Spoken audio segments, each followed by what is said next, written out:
What's up, my people? Thank you very much for joining us today. We're going to be doing a full card prediction from a betting perspective for Brendan Allen versus Chris Curtis.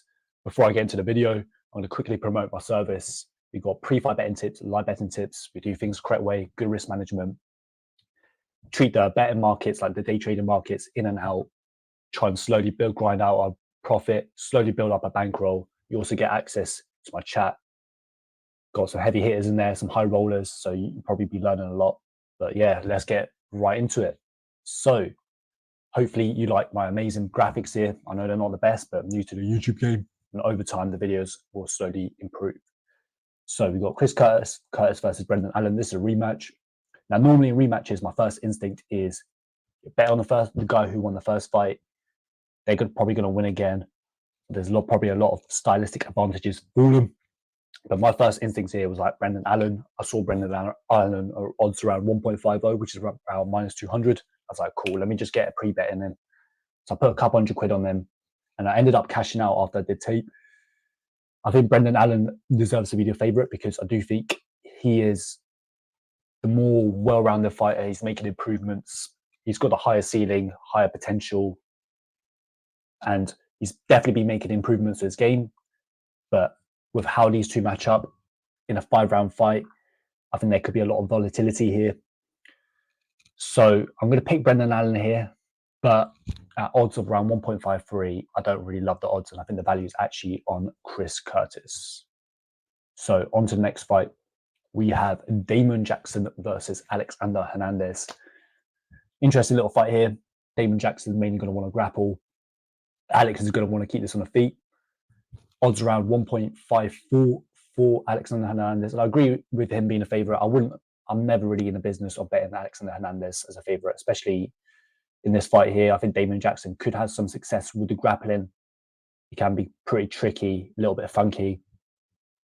But yeah, from a betting point of view and perspective, I'm going to pass here, but I'm going to pick Alexander Hernandez to get the job done.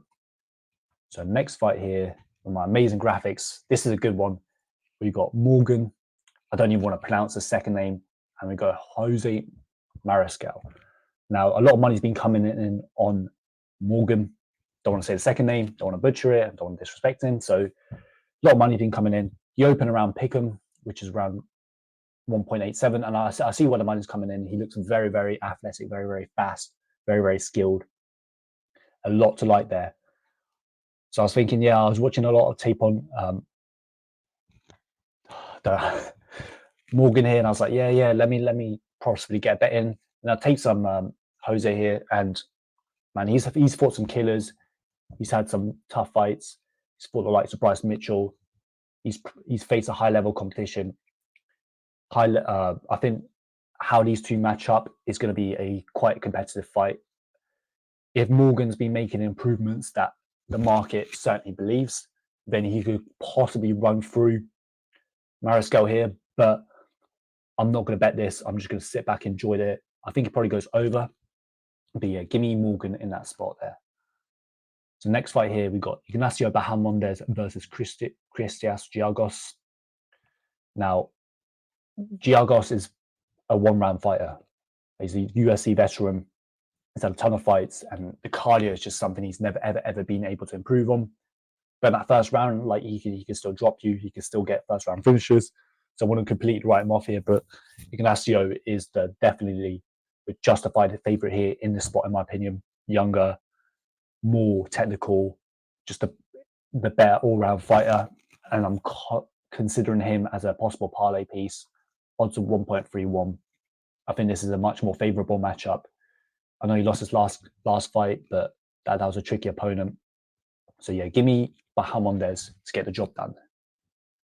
Now, the next fight here, we have Brzeski versus Johnny Walker's brother here. Now, I'm seeing odds of 1.25, which is around minus 400 for Johnny Walker's brother here. Those odds are crazy. Okay, cool. If you want to slightly favour him, cool. But this guy is not that good of a fighter, and he's definitely not as talented or skilled as his brother here. And Brzeski, yeah, I know he's not great. He's slow. Before he came into UFC, he had a six-pack. He was looking jacked. He looked like the man. And then he starts looking a little bit pudgy. But he's fought some tough guys. Had a few losses. I definitely thought he won that Bidet fight. I thought that was a really, really bad decision. So he can have competitive fights, and I'm actually going to pick him here. And I think the value is on him, so I'm considering a small bet on him. But I can't trust Johnny Walker's brother here, and I think the odds are way, way off here. So give me Brzeski as the underdog. Now, next fight we got Trevor Peek versus Charlie Campbell. Now, a lot of money's been coming in on Charlie Campbell. I was like, cool, let me look into it. I know Trevor Peek, he's not the best fighter in the world, but he's a dog. He'll fight hard. He's got power. He's got the tomahawk punches. Like, who else is throwing tomahawk punches ever in fighting? Trevor Peek. Yeah, he slows down, but he'll keep fighting. He's got heart. He's got the will to win. Charlie Campbell got some fast hands in that. He's got some fast hands, some decent boxing. But to me, he's a little bit unproven, and I cannot bet him in this spot here. I think I disagree with a slight bit of steam here. I went back and watched his fight from 2021. And I know the fight was a long time ago. How much weight can you put into that? But his cardio didn't look that good. And Trevor Peek, he's a dog. He's going to keep coming forward. He's going to fight hard for your money.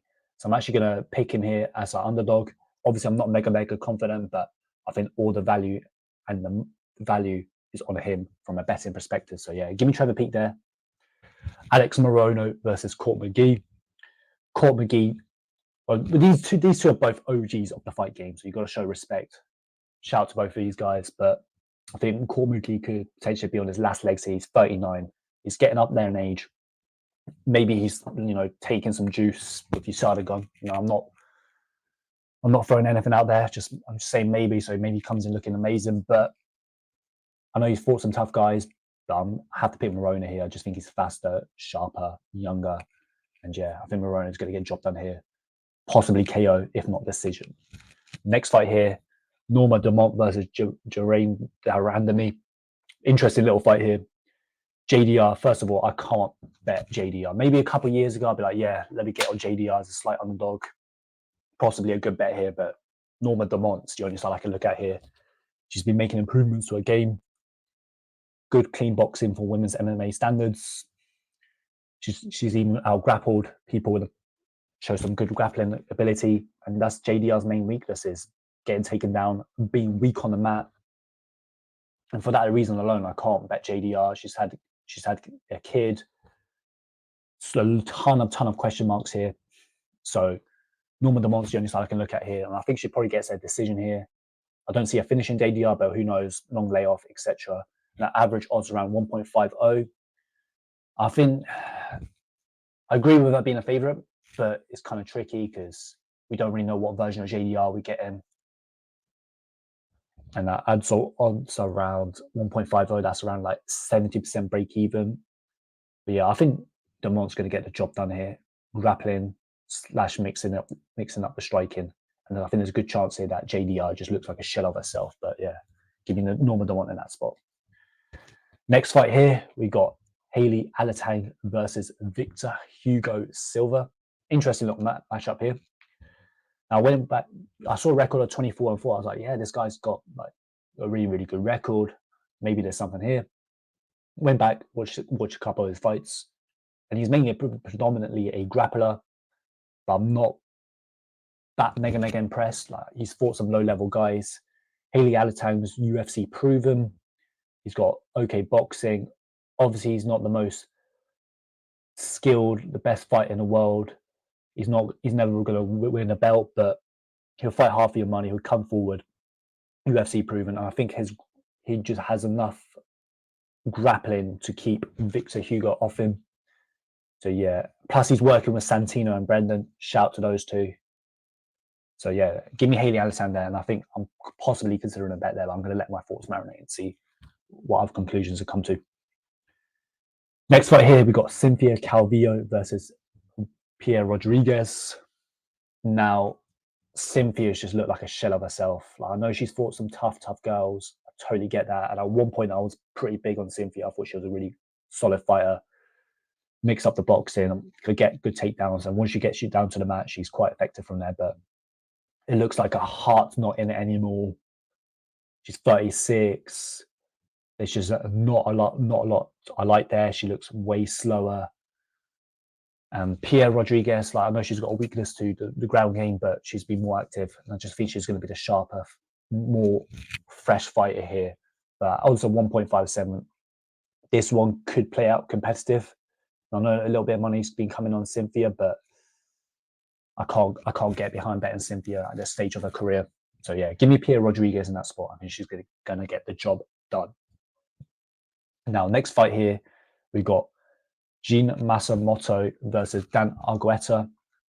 I saw the Dana White Contender Series fight. That was a great fight from Matsumoto. Fast hands, got taken down a few times, popped straight back up.